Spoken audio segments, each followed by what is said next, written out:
in a sun-scorched town nestled at the foot of silent mountains, lived a boy named Karan. His world was small, confined by the dusty lanes where his father, a rickshaw puller, strained against the weight of their lives, and his mother washed away the grime of others' clothes to earn a few meager coins. Their tiny house stood beside a ghostly, dry bed of a river that, long ago, had danced and shimmered through the town. Every evening, as the sky bled into shades of orange and purple, Karan would sit on the cracked earth of that riverbed. He wasn't just watching the sunset. He was dreaming of a life that could one day flow again, just like the river, full of purpose, peace, and possibility. Karan's greatest desire was to study, to lose himself in the world of books, but life, in its relentless cruelty, had other plans. His father, the family's sole pillar, fell gravely ill. The weight of responsibility, heavy and unforgiving, settled on Karan's young shoulders. At the tender age of 12, he had to trade his dreams for a wrench. He began working at a grimy mechanic's shop. His hands, which should have been turning the pages of textbooks, were now perpetually stained with grease and marked by painful blisters. Yet, the fire in him refused to be extinguished. Every night, by the flickering, weak light of a broken lamp, he would pull out a tattered old book, its pages worn soft with use, and read to, trace the words, whispering them to himself, keeping his dream alive in the quiet darkness. Despite the hardship that clung to him like a shadow, Karan's heart remained luminous. He was a beacon of kindness in a world that had shown him little. He would readily help his fellow workers, often taking on their most difficult tasks. He shared his meager lunch with the stray dogs that roamed the streets, their grateful eyes mirroring his own gentle spirit. He'd spent his free moments fixing the rickety bicycles of the neighborhood's poorest children, never asking for a single rupee in return. The townspeople admired his generous heart, but they also sighed with pity, seeing a bright soul trapped by the unyielding grip of fate. They saw the goodness in him, and it made his struggle all the more tragic in their eyes. One sweltering afternoon, a wealthy businessman named Ramesh stopped by the mechanic's shop. His expensive car had broken down, and he watched, impressed, as Karan skillfully and quickly diagnosed the problem. Ramesh saw not just a dirty young boy, but a spark of raw talent. He approached Karan with a smile that seemed to promise a new world. "You have a gift, son," he said, his voice smooth and convincing. "Come with me to the city. I'll give you better opportunities, a real future."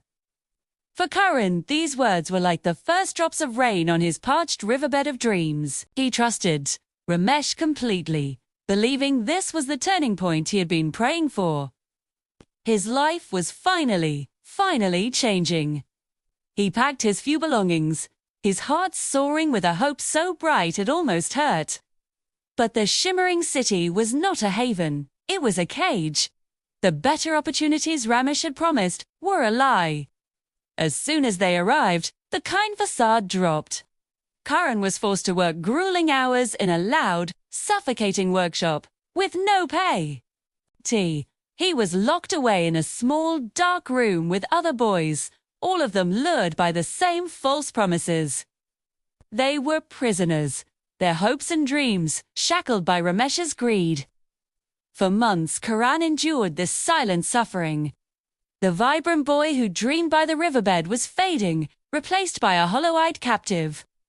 One night, a younger boy in the room fell terribly ill, his feverish moans filling the suffocating silence.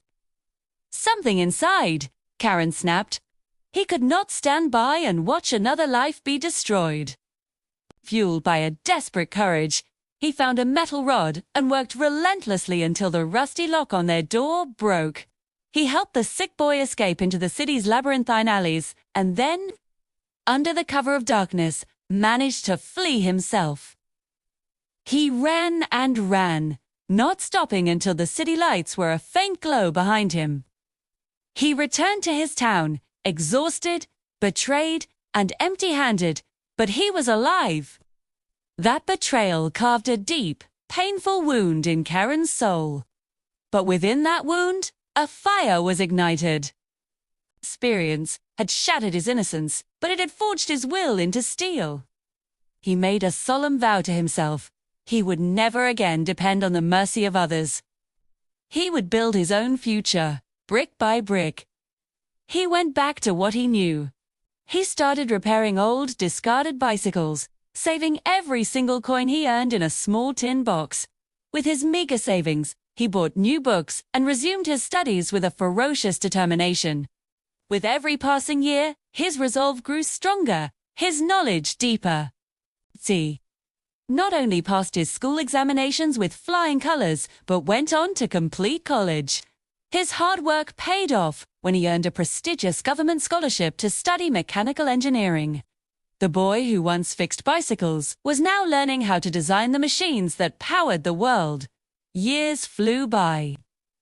The grease-stained boy from the dusty town transformed into a brilliant and successful automobile designer.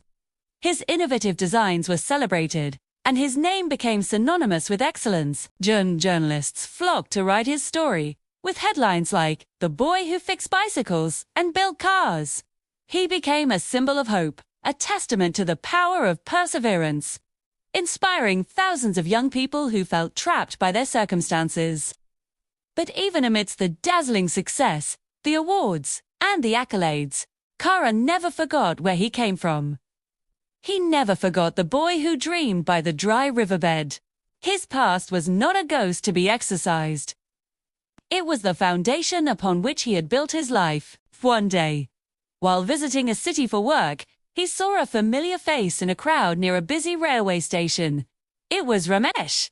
The man who had once been a powerful, cruel predator was now old, frail, and broken, begging for scraps of food. All the memories of the darkroom, the fear, and the betrayal came rushing back to Karan. He stood there for a long time, watching the man who had tried to extinguish his light. He could have walked away. He could have felt a sense of victory, of righteous justice. But Karan was no longer that wounded boy. He was a man who had learned the profound power of healing. He walked over to Ramesh, who didn't even recognize him. Without saying a word, Karan bought a warm meal from a nearby stall and handed it to him. Tucked beside the food was a small note. Ramesh's trembling hands unfolded it. It read, simply, "I forgive you." As Ramesh looked up, his eyes filled with dawning recognition, and then, with overwhelming shame, he burst into tears. Karan's act of grace wasn't just for Ramesh, it was for himself. But his journey of giving back had only just begun. He returned to his hometown and invested his wealth not in a mansion for himself, but in a future for others. He built a state-of-the-art training center for underprivileged children, a place where they could learn practical mechanical skills and receive a quality education, all for free. He named it the River of Hope. The physical river beside his childhood home never flowed with water again. But through Karan's vision and kindness, a new, more powerful river began to flow through the town, a current of opportunity, knowledge, and hope, carrying hundreds of children toward brighter futures. Karan's life, from poverty to pain, from betrayal to forgiveness, from struggle to success, became a living, breathing message to the world.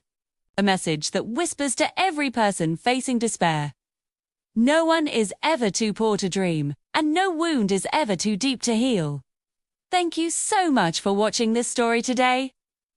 If it touched your heart, please consider liking this video and subscribing to our channel for more inspiring content. We'll see you in the next one.